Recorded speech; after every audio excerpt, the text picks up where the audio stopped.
చంద్రశేఖర చంద్రశేఖర చంద్రశేఖర పాహి మాం, చంద్రశేఖర చంద్రశేఖర చంద్రశేఖర రక్ష మాం. ఓం గంగాధరాయ గౌరీనాథాయ దిగంబరాయ జటాజూటాయ నాగాభరణ శోభితాయ. ఏ నామాన్ని స్మరిస్తే సకల పాపాలు పటాపంచలవుతాయో, ఏ రూపాన్ని దర్శిస్తే భవబంధ విమోచనం కలుగుతుందో, ఏ స్వామిని మనసా వాచా కర్మణ అభిషేకిస్తే ఆ స్వామి పరిపూర్ణ అనుగ్రహానికి మనం పాత్రలమవుతామో, అలాంటి స్వామి లింగధారుడై అవతరించినటువంటి మహాపర్వదినం మహాశివరాత్రి. అసలు శివరాత్రి అంటే ఏంటి? శివరాత్రి వల్ల మనకు వచ్చేటువంటి ప్రయోజనం ఏంటి? శివరాత్రి నాడు లింగోద్భవ కాలం ఎలా జరిగింది? శివరాత్రి నాడు జాగరణ ఎలా చేయాలి? శివరాత్రి నాడు ఉపవాసం ఎలా చేయాలి? శివరాత్రి నాడు అభిషేకం ఎలా చేయాలి? వీటి గురించి మనం ఇప్పుడు తెలుసుకుందాం. శివరాత్రి, శివం అంటే శుభం, శివం అంటే మంగళకరం, శివం అంటే జాగృతి. శివరాత్రి శివుడు ఉద్భవించినటువంటి రాత్రి. రాత్రి అంటే మనకి చీకటి అని చెప్పుకుంటూ ఉంటాం మనం. అంటే రాత్రి నాడు అంతా చీకటమయం అవుతుంది. చీకటి అంటే కాంతులు చీకటం అవుతామని కాదు, మానవుడిలో ఉన్నటువంటి అజ్ఞానం అంతా కూడా కనిపించకుండా ఉంటుంది. ఆ అజ్ఞానాన్ని పారద్రోలేనటువంటి వెలుగులు ప్రసాదించేటువంటి రాత్రి నాడు మనం ఏం చేయాలి? అందుకు శివార్చన చేయాలి. శివుణ్ణి ఎలా చూడాలి? మనం మనలో ఉన్న అజ్ఞానాన్ని పోగొట్టవయ్యా స్వామి అని చెప్పి ఆ స్వామిని శివరాత్రి నాడు మనం సేవించుకుంటూ ఉంటాం. మహాపర్వదినాలన్నీ కూడా కలగలిసి మహోద్భవంగా జరిగినటువంటి రాత్రే మహాశివరాత్రి అయిందన్నాడు. కృష్ణ చతుర్దశి నాడు ప్రతి మాసంలో మనం శివరాత్రి జరుపుకుంటూ ఉంటాం. కానీ మహాశివరాత్రి ఎప్పుడు వస్తుంది? మాఘమాసంలో. ఏమిటి మాఘమాసం ప్రత్యేకత అంటే, మాఘమాసం, మాఘం అంటే మానవుల్లో ఉన్నటువంటి అఘాలను అంటే పాపాలను నశింపచేసేటువంటి మాసం. మాఘమాసం పాపాలను నశింపచేయటమే కాదు, మానవుల్లో అంతర్గతంగా ఉన్నటువంటి అసూయ రాగద్వేషాలన్నీ కూడా పోగొడుతుంది. అందుకని ఈ మాసాన్ని కళ్యాణప్రదమైనటువంటి మాసం కూడా అని చెప్తూ ఉంటారు. మాఘమాసం నాడు కృష్ణ పక్ష చతుర్దశి వేళ మహాశివుడు లయాత్మక స్వరూపుడైనటువంటి ఆ శివపరమాత్మ జ్యోతిర్లింగ స్వరూపుడై అవతరించాడు అని చెప్పి మనకి శివపురాణం స్పష్టంగా చెప్తుంది. వ్యాసో నారాయణో హరి, సాక్షాత్తు నారాయణ స్వరూపుడైనటువంటి వ్యాస భగవానుడు తాను రచించినటువంటి అష్టాదశ పురాణాలన్నింటిలో శివపురాణానికి ఒక ప్రత్యేకత ఉన్నది. శివుడు ఎలా ఉద్భవించాడు, శివుడు ఎవరు, అవతారం యొక్క ప్రాముఖ్యత ఏందని చెప్పి స్వామి స్పష్టంగా చెప్పాడు. అసలు మాఘమాసంలోనే ఎందుకు వచ్చిందంటే, మానవుల్లో ఉన్న పాపాలని పోగొడటంతో పాటుగా ఆ జ్యోతిర్లింగ స్వరూపుణ్ణి నువ్వు గనక దర్శనం చేసుకున్నట్టుంటే లింగోద్భవ కాలంలో ఆ స్వామిని మనసా వాచా కర్మణతో పాటు అభిషేకంతోనూ జాగరణతోనూ బిల్వ దళాలతోనూ ఉపవాసంతో గనక అర్చించినట్లయితే నీ జీవితం మోక్షపద మార్గం వైపు పయనిస్తుందని చెప్పడానికి ఇది మనకి శివరాత్రి వచ్చింది. మహాశివరాత్రి మనకి అనేక విశేషాలను తీసుకుంటూ వచ్చింది. ప్రపంచంలో ఉన్నటువంటి యావత్ విశ్వంలో ఉన్నటువంటి త్రిలింగ క్షేత్రాలు, పంచారామాలు, ద్వాదశ జ్యోతిర్లింగాలన్నిటిలో మహాశివరాత్రి వేళ శివ పంచాక్షరి నామం ప్రతిధ్వనిస్తుంది. బ్రహ్మమురారి సురార్చితలింగం నిర్మలభాసిత శోభితలింగం జన్మద దుఃఖ వినాశకలింగం తత్ప్రణమామి సదాశివలింగం. శివుణ్ణి బ్రహ్మమురారి సురార్చితలింగం, ఆయన ఎవరెవరు సేవించారు? బ్రహ్మ, మరి సృష్టికారకుడైనటువంటి బ్రహ్మ, స్థితికారకుడైనటువంటి విష్ణుమూర్తి, వీళ్ళందరితో పాటుగా సమస్త దేవతా పరివారంతా కూడా స్వామిని సంపూర్ణంగా సేవించింది, మనఃపూర్వకంగా సేవించింది, హృదయపూర్వకంగా సేవించింది, అర్చించింది.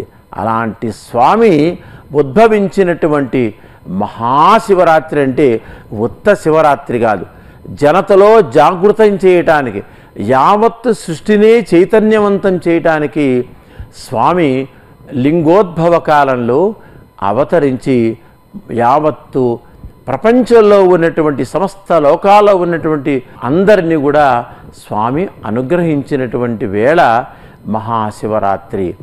ఈ సంవత్సరం మహాశివరాత్రి మాఘమాసంలో శివభక్తులకు అత్యంత ప్రియమైనటువంటి సోమవారం నాడు వచ్చింది. అందుకని నమ శివాయ చ రుద్రాయ, నమ శంకరాయ, నమ శంభవే, నమ ఓం నమ శివాయ హరాయ కాలాయ భవాయ రుద్రాయ నీలకంఠాయ మృత్యుంజయాయ సదాశివాయ పరమేశ్వరాయ మహాదేవాయ నమ. అందుకని ఓం సోమాయ అంటాం మనం. సోమవారం నాడు స్వామి ఈ సంవత్సరం మనకి మహాశివరాత్రి వచ్చింది.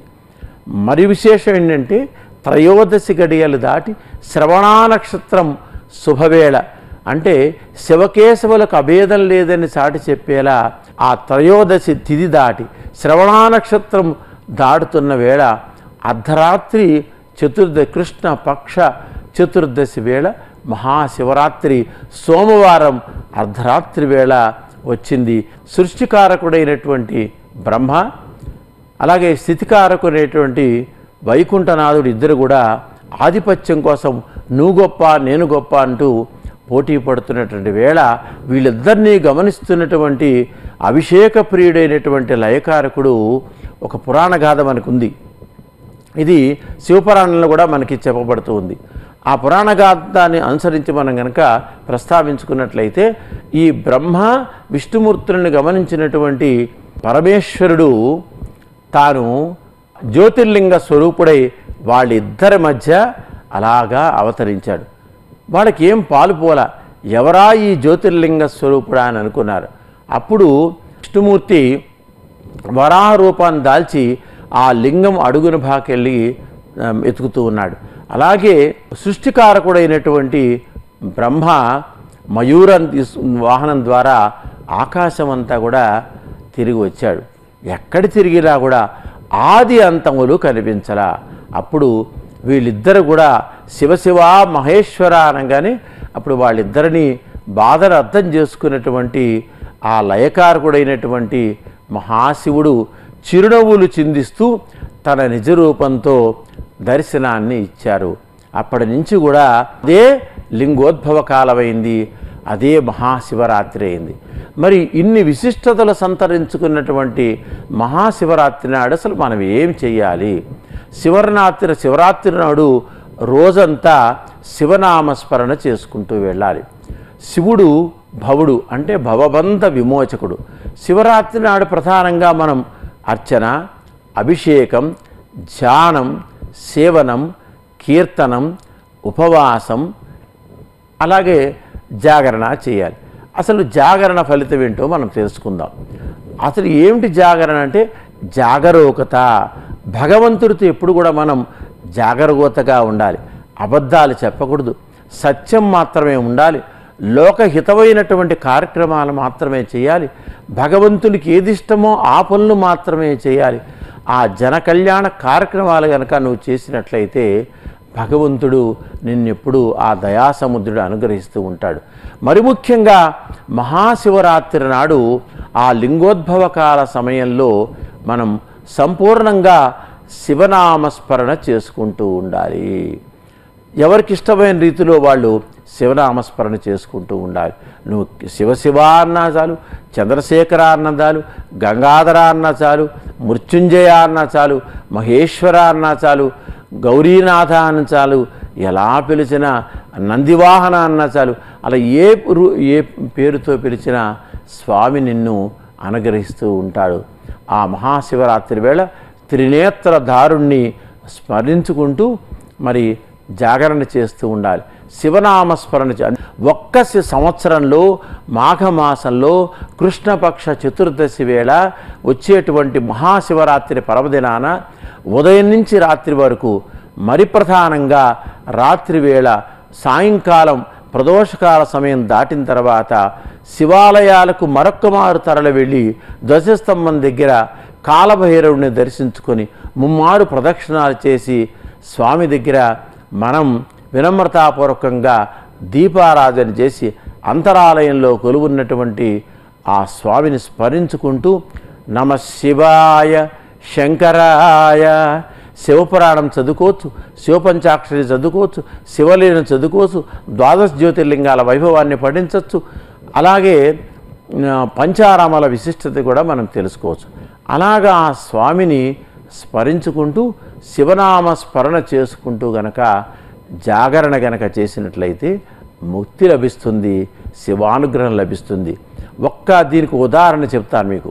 మరి ఆనాడు అన్నమాటని జవదాటనటువంటి రామచంద్రమూర్తి తమ్ముడైనటువంటి లక్ష్మణస్వామి అరణ్యవాసం చేస్తూ సీతమ్మ జాడను కనుగొనడానికి వెళుతూ అన్నగారి వెంటే ఉన్నటువంటి లక్ష్మణస్వామి మరి ఆ మహాశివరాత్రి వేళ సంపూర్ణంగా జాగరణ చేశాడు అని చెప్తున్నది. అలాగే రామచంద్రమూర్తి కూడా సీతానామ జానకీ జానకీ జానకి అంటూ కూడా ఆ సీతమ్మను స్మరించుకుంటూ జాగరణ చేశాడు. అలాగే మరొక విషయం ఏంటంటే, ఓ వేటగాడు నల్లమల అడవుల్లో మరి శ్రీశైలం క్షేత్రం సమీపాన అతను ఆ వేటగాడు జీవన శైలి ఏంటి, ప్రతిరోజు వన్యమృగాల్ని వేటాడుకోవటం. ఒక రోజున అలాగే వేటాడే నిమిత్తం మరి అడవికి వచ్చాడు. అడవికి వచ్చి ఓ చెట్టు మీద కూర్చొని కింద వల విసిరేశాడు. పొద్దుననంగా తెల్లవారుతూనే వచ్చాడు. ఇంటి దగ్గర తన భార్యకి చెప్పాడు, ఈ పూట ఖండితంగా నేను వన్యమృగాల్ని వేటాడి తీసుకొని వచ్చి ఇంటికి వస్తాను, మన బంధువులు కూడా వస్తున్నారు కదా అని. అలాగే ఆ చెట్టు ఎక్కి కూర్చొని చూస్తూ ఉన్నాడు. ఉదయం వచ్చాడు, మధ్యాహ్నం అయింది, సాయంకాలం అయింది, రాత్రి అయింది, తెల్లవారింది. కానీ ఆ వల వేశాడు. వలలో ఏ ఒక్క మృగం కూడా, చిన్న వన్యప్రాణి కూడా చిక్కోవాలి. అయితే తాను ఎక్కినటువంటి చెట్టు మీద నుంచి అతను ఒక్కొక్క ఆకుని కింద పడేస్తూ ఉన్నాడు. తనకు తెలిసి చేశాడో తెలియక చేశాడో కానీ ఆ కింద ఆ వృక్షం కింద సమీపంలో ఒక వాయులింగం ఉంది. తాను తురించి వేసినటువంటి ఆకులన్నీ కూడా ఆ వాయులింగానికి పూర్తిగా నిండిపోయినాయి. ఆ పరంగా అతను జాగరణ చేస్తూ ఆ త్రిదళం త్రిగుణాకారం త్రినేత్రం త్రియాయుధం త్రిజన్మ పాప సంహారం ఏకబిల్వం శివార్పణం అంటూ ఉంటాం మనం. శివుడిని ఆ విధంగా అతను తెలుసో తెలియక అతను ఆ విధంగా అతను అర్చించటం వలన అతను శివ అనుగ్రహానికి పొందాడు, శివ సాన్నిధ్యానికి చేరుకున్నాడు. ఇంటికి వెళ్ళి చూస్తే వారి భార్య భర్త కోసం ఎదురు చూసి ఉపవాసం ఉన్నది, జాగరణ కూడా చేసింది. కాబట్టి ఆ భార్యాభర్త ఇద్దరు సామాన్యులు లేనటువంటి, అక్షర జ్ఞానం లేనటువంటి ఆ ఆటవికులు, ఆ వేటగాళ్ళు దంపతులు ఇద్దరు కూడా ఒకరి కోసం ఒకరు ఎదురు చూసి శివ సాన్నిధ్యానికి చెందారని చెప్పి మనకు ఒక పురాణ గాథ ఉంది. అలాగా ఎంతోమంది మహర్షులే కాదు, సామాన్యులు అసామాన్యులు అందరూ కూడా మహాశివరాత్రి నాడు జాగరణ చేసి ఉపవాసం. అసలు ఉపవాసం అంటే ఏంటి? సమీపంగా, ఎవరికి సమీపంగా? భగవంతుడికి సమీపంగా ఉండాలి. జన్మ సార్థకత చేసుకునే మహద్భాగ్యాన్ని ప్రసాదించినటువంటి ఆ భగవంతుడికి సమీపంగా ఉండి, కేవలం సమీపంగా ఉండటమే కాదు, ఆలోచనలు, మనస్సు, మనం చేసే క్రియ అంతా కూడా భగవంతునికి సమీపంగా ఉండి ఆయన కృపకు, దయకు, అనుగ్రహానికి పాత్రులయ్యేలా కనుక ఉండినట్లయితే ఆ ఉపవాసానికి ఒక అర్థం అంతేగాని ఏదో ఆహారం తీసుకోకుండా ఉండటం కాదు అక్కడ దాని అర్థం. ఆరోగ్యాన్ని ప్రసాదించేవాడు, మంచి ఆలోచనలు కలిగించేవాడు, అజ్ఞానాన్ని పోగొట్టేటువంటి వాడు కూడా శివ పరమాత్మ. కాబట్టి ఆ స్వామి అనుగ్రహానికి పొందడానికి ప్రధానంగా మహాశివరాత్రి మనకు విచ్చేసింది.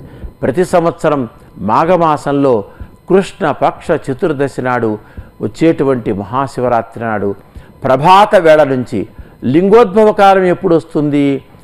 రాత్రి 11:30 గంటల సమయం నుంచి 1 గంట వరకు లింగోద్భవ కాలం. ఆ లింగోద్భవ కాలంలో మహాశివుడికి దాదాపుగా 46 రకాల ద్రవ్యాలతో అభిషేకం చేస్తూ ఉంటారు. మరి బిల్వార్చన ఎందుకంత ఫలితం వచ్చిందంటే ఆ మహాలక్ష్మి స్వరూపిణైనటువంటి అమ్మకి చాలా ఇష్టమైనటువంటిది ఏంటంటే ఆ మారేడు దళం, మారేడు చెట్లు అమ్మవారు ఉంటుందని మనకు చెప్తూ ఉంటారు. బిల్వ నిలయాయే నమః అని మనం చెప్తూ ఉంటాం. కాబట్టి ఆ త్రిదళం త్రిగుణాకారం త్రినేత్రంచ త్రియాయుధం త్రిజన్మ పాప సంహారం ఏకబిల్వం సవార్పణం అని చెప్తూ ఉంటాం.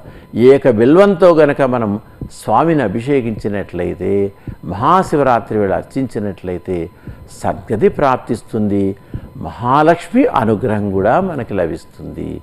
అలాగా మనం మహాశివరాత్రి వేళ అదిగో బిలవదళాలతో అర్చించినట్లయితే ఆ తల్లి అనుగ్రహం కూడా మనం పొందేటువంటి భాగ్యం ఉంది. మరి మారేడు దళం అది విశేషం ఏంటంటే మారేడు చెట్టు, అది ఆ చెట్టు విశేషం పూర్తిగా సంపూర్ణంగా త్రిదళాలతోనే కోరి ఉంటుంది. ఒక్క దళం కేవలం భగవంతుని అర్చించడానికే మాత్రమే కాదు, మారేడు కాయ, మారేడు గుజ్జు, మారేడు ఆకు కూడా సంపూర్ణంగా ఆరోగ్యప్రదాయిని. కాబట్టి ఆరోగ్యాన్ని ఇస్తుంది, భగవంతుని సేవించడం ద్వారా ఐశ్వర్యాన్ని ఇస్తుంది, భగవంతుని స్తుతించడం ద్వారా, భగవంతుని అర్చించడం ద్వారా ఇన్ని విధాలా మనకి ప్రయోజనాలు మహాశివరాత్రి నాడు వనగూరుతూ ఉంటాయి. కాబట్టి మహాశివరాత్రి నాడు మనం భగవంతుణ్ణి సేవించటం అంటే కేవలం భౌతికమైన ఆనందం కోసం కాదు. అసలు శివుడు లయకారకుడు, జ్యోతిర్లింగ స్వరూపుడు, అష్టైశ్వర్యాలను ప్రసాదిస్తాడు. శివం అంటే శుభము అని అర్థం, శివం అంటే మంగళకరమని, శివం అంటే చైతన్యం అని అర్థం ఉంది.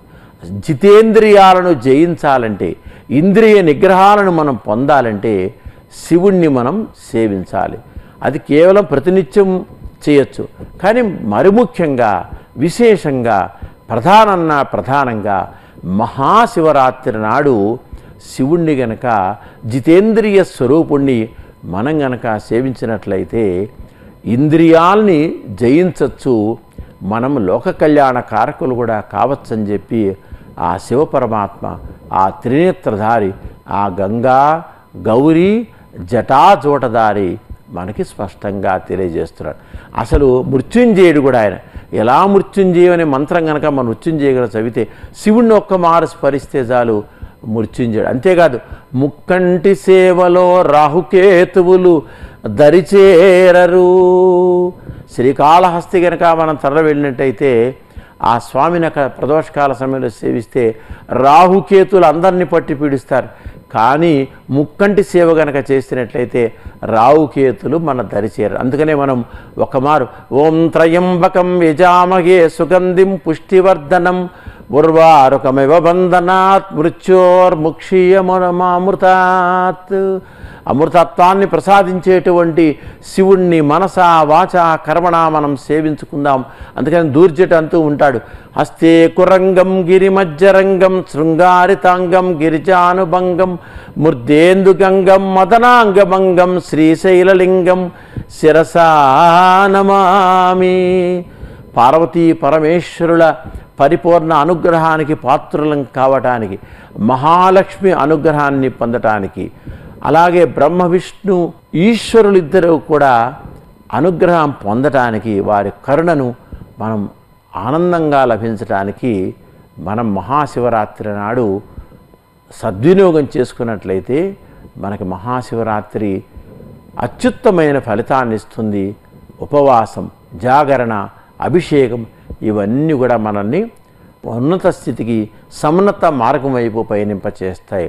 ముఖ్యంగా తేనెతో గనక ఈశ్వరుడికి అభిషేకం చేసినట్లయితే ఐశ్వర్య ప్రాప్తి కలుగుతుంది. అంటే లక్ష్మీ అనుగ్రహం, ఐశ్వర్యం కలుగుతుంది. అట్లాగే జలాభిషేకం చేస్తే అన్నపానాదులకు కొరత ఉండదు. అలాగే భస్మాభిషేకం చేస్తే శారీరక మాలిన్యం పోతుంది. క్షీరాభిషేకం చేస్తే పాడి పంటలతో మనం అభివృద్ధి చెందుతుంటాం. అంటే జీవితం సస్యశ్యామల అవుతుంది. మానవ జీవన వికాసం సంపూర్ణంగా అవుతుంది. 84 లక్షల జీవరాశుల్లో మనిషిగా మనం జన్మించాం. 4 మంచి పనులు చేద్దాం.